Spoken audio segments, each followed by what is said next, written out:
देखो राम जी ने जो काम अधूरा छोड़ा वो भगवान कृष्ण ने पूरा कैसे किया समझना। अच्छा भाई, हनुमान जी बोले अब हम हार गए, हमें आज्ञा दो अर्जुन जी। अर्जुन देने ही वाले थे आज्ञा, कृष्ण भगवान बोले रोको रोको रोको, अभी नहीं, जब काम आएगा तब इनको आज्ञा दे। इधर धीरे धीरे महाभारत के युद्ध का समय आ गया, तैयारी होने लगी, सेनाएं नहीं मान रही हैं। भगवान कृष्ण संधि प्रस्ताव लेकर के भी गए, लेकिन दुर्योधन नहीं माने। भगवान समझ गए अब युद्ध होगा, तो अर्जुन से कहा अर्जुन जी अब युद्ध के बिना काम नहीं चलना है, अब हनुमान जी को बुलाओ। वो जो वचन दिया था जो हम कहेंगे वो करेंगे, अब वचन निभवाओ। तो अर्जुन भगवान कृष्ण हनुमान जी के पास आए, कहा कि आपने जो शर्त हारी थी अब उसको पूरा करना है। हनुमान जी बोले आज्ञा करो। अर्जुन जी बोले सरकार बताओ क्या मांगना है।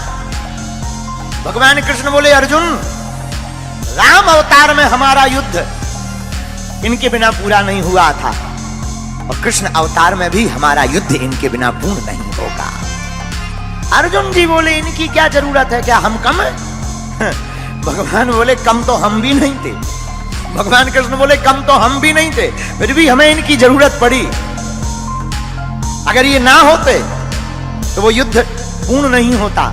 अर्जुन जी बोले मतलब हे अर्जुन, अगर हनुमान जी ना होते समुद्र पार कौन करता? अगर हनुमान जी ना होते, अगर हनुमान जी सहाय नहीं होते तो युद्ध नहीं जीतते।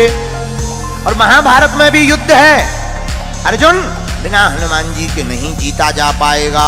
हनुमान जी बोले अब आज्ञा है, ठीक है, लेकिन हनुमान जी हाथ जोड़ के विनोद में बोले सरकार हम तो राम जी के चरणों में रहते हैं। भगवान कृष्ण बोले इस बार हमारे सिर पे रह लेना। देखो यही भगवान की दयालुता है।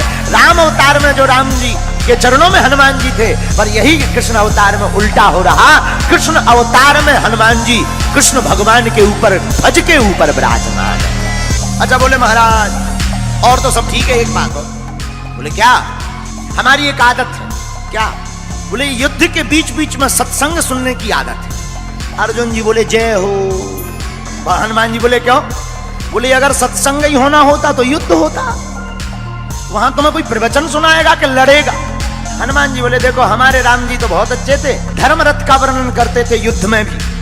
बोले हमको बीच बीच में सत्संग सुनने की आदत है। अर्जुन जी बोले अब आप ही निपटो, ये सत्संग मांग रहा है ये महाभारत में। तो भगवान कृष्ण बोले कोई बात नहीं, आप हाँ बोलो, हम आपको सत्संग भी सुनाएंगे। अब हनुमान जी आए महाभारत में, रथ के ऊपर एक ध्वज लगाया, ध्वज के ऊपर हनुमान जी को स्थान दिया, इसलिए उस रथ का नाम ही कपिध्वज पड़ गया।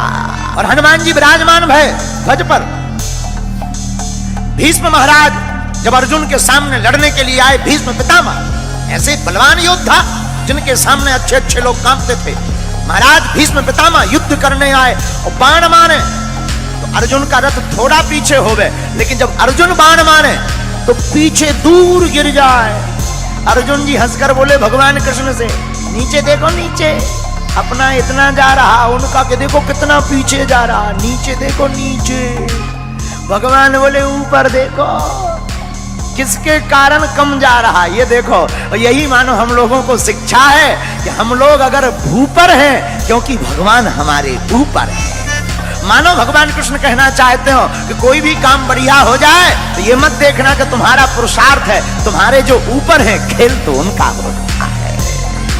अर्जुन जी मुस्कुराए, हनुमान जी भी मुस्कुराए, और भगवान ने गीता सुनाई तो अर्जुन को है। हमारा ऐसा मानना है तो अर्जुन के मोह का बहाना था, पर गीता तो हनुमान जी को सुनाना था। एक बात, अर्जुन जी ने अपने रथ की लगाम भगवान के हाथ में देखी, ये ज्ञानवर्धक बात है। अपनी जिंदगी की लगाम जो भगवान के हाथ में सौंप देता है, वो कितना भी महाभारत जैसा युद्ध हो जीत करके ही बाहर निकलता है। जो भक्त अपनी मन की लगाम परमात्मा को, गुरु चरणों को दे देता है, वो जीत करके ही आता है। लेकिन जो लगाम खुद पकड़ लेता है वो हार जाता है। बोलो सीताराम।